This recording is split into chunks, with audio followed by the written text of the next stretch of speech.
Hi guys, this is Dan from Magic Pachinko Restorations with another short video on a vintage pachinko machine. This is a 1971 Nishijin Model A front overflow. With this extra piece here, the balls go out of the tray and actually follow a channel in this piece and drop into the lower tray. So that has a slightly different setup than the ones that don't have this piece, and the balls run inside the machine and then come out the bottom. So again, this is called a front overflow. This machine has got kind of an interesting history. This was sent to me from Guam, and for those of you who may not know where Guam is, it's on the opposite side of the world from me. A gentleman contacted me through the website, told me about the machine, wanted to send it to me, and come to find out, because Guam is a United States possession, the USPS rates actually apply, and it only cost them $100 to send the machine to me, which I found was amazing, because it cost me more than that to send a machine across from New York to California. So at any rate, this machine was a definite challenge. I'll show you some before shots of the machine. Visually, this had been painted brown with just not enamel paint, latex paint, so it had no shine to it. This was all brown, and then someone had also painted all of the turquoise trim black. So this is the original trim. This is the lower tray, and this was the swing tray, or the feed tray, and you can clearly see this was broken, and the customer obviously would asked if I could get that fixed. And as luck would have it, I got another front overflow machine in almost the same day that this one showed up, and the plastic on it was good. So this is the original color of a front overflow machine, this kind of teal turquoise look to it. So it just needed to be cleaned. This is a new play field. This had soaked up an awful lot of water, and the nails, I've never had this much trouble getting the nails clean. These nails just had tarnished really badly, and I tumbled them forever, and they still were very dull. So probably 50 to 60 nails of the original set were I just threw them away because they just didn't look good. Unfortunately, I had a lot of other nails, so that was not an issue. So it looks pretty good from the front now. I sanded the brown paint off because it was the water-based paint. If it have been enamel, I would have used a stripper on it. But anybody that's considering stripping this, I'd caution you. This is a birch plywood, and the front veneer is very thin. So if you're gonna strip it and sand it, you have to be very light touch with your sanding, or you'll sand down through the layer of birch and into the darker wood, and then it just won't look good at all. So I didn't sand a lot on this. I got all of the finish off, but you can still see the grain.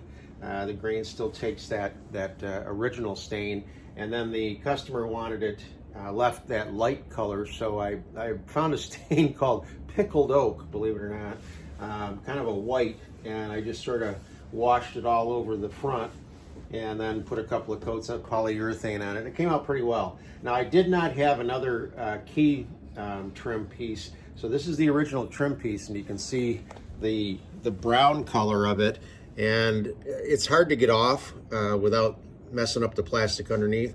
So I just left it there, and I don't think that it looks too bad as a darker attraction right there on the side of the machine.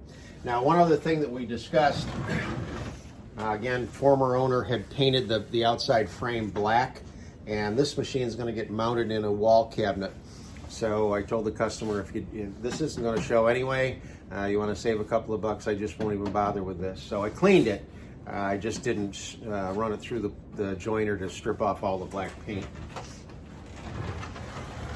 So on the back side, this had taken an awful lot of moisture.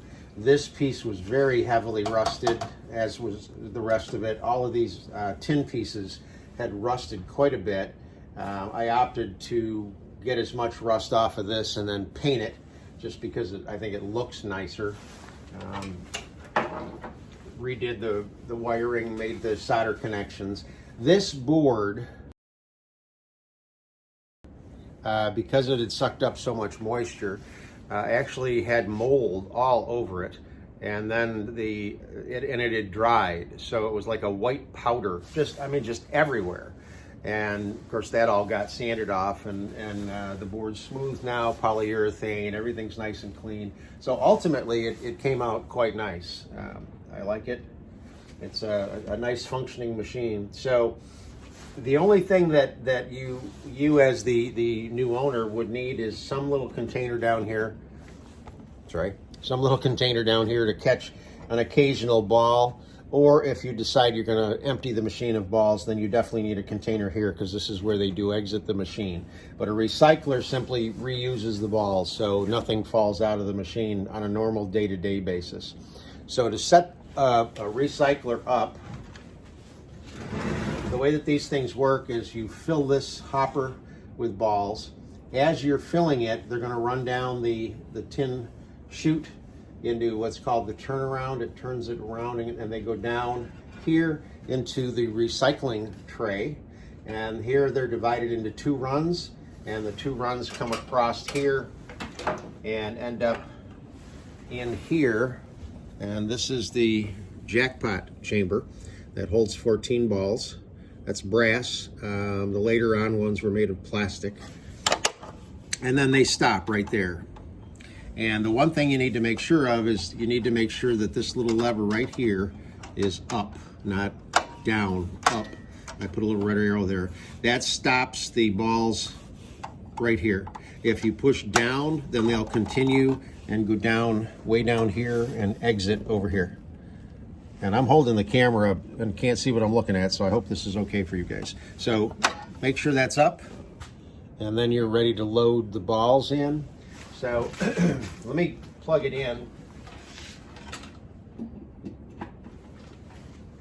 And the ball out light is now lit, again controlled by this leaf switch right here.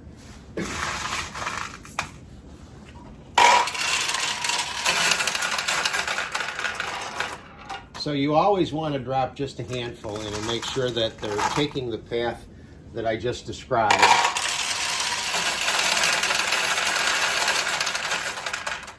So now if we look in here, you'll see that you've got the 14 balls loaded into the jackpot chamber. It's this little brass piece right in here that keeps the balls from continuing, but that's what you want. So we're almost there, but if you notice the light is still on, that means you need to put more in. This is like any other pachinko. This should be full. Now, I don't know if you noticed it or not, but I'm continuing to add balls, and they're no longer flowing into the center tray. That's normal. And we'll just add more.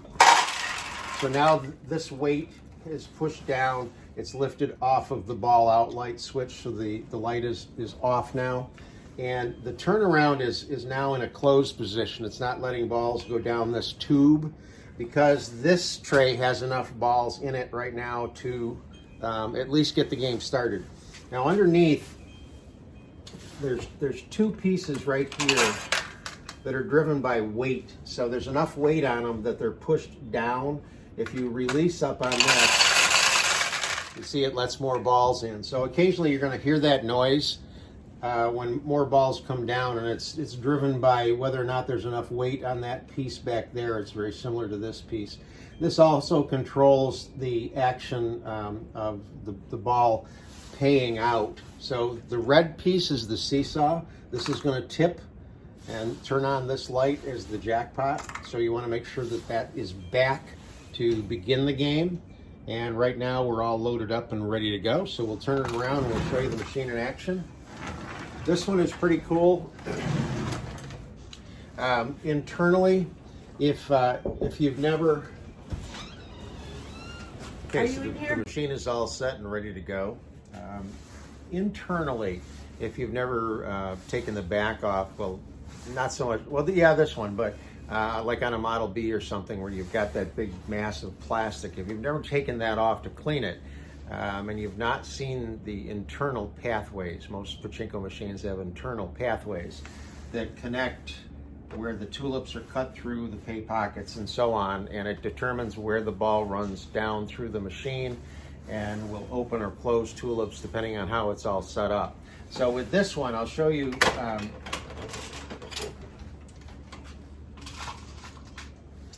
this tulip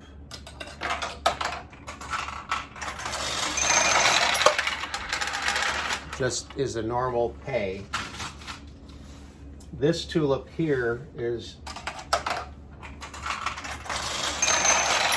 also a normal pay when it's open, and when it's, I'm sorry,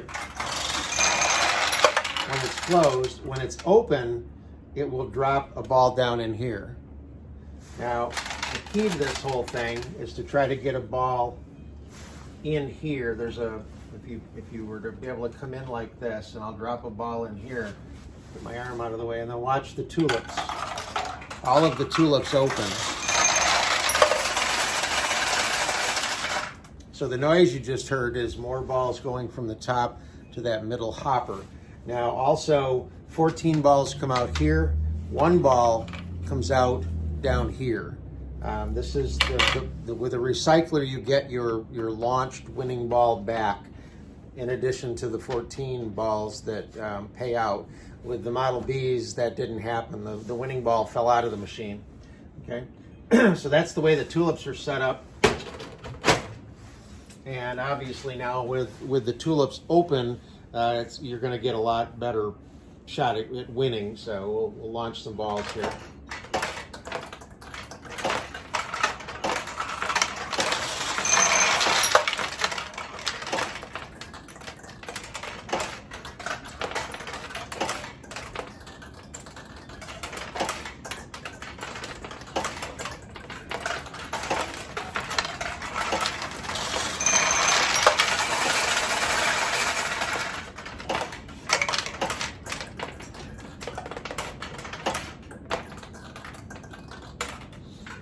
Notice here that there's some balls here. It's got a plexiglass front on it. They tend to bow, but this machine is probably leaning forward on my bench, and they really should be tipped back just a little bit, just off center, and then you won't have that problem. I know the new owner is going to put glass in here, which is my preference also. So this is the Model A.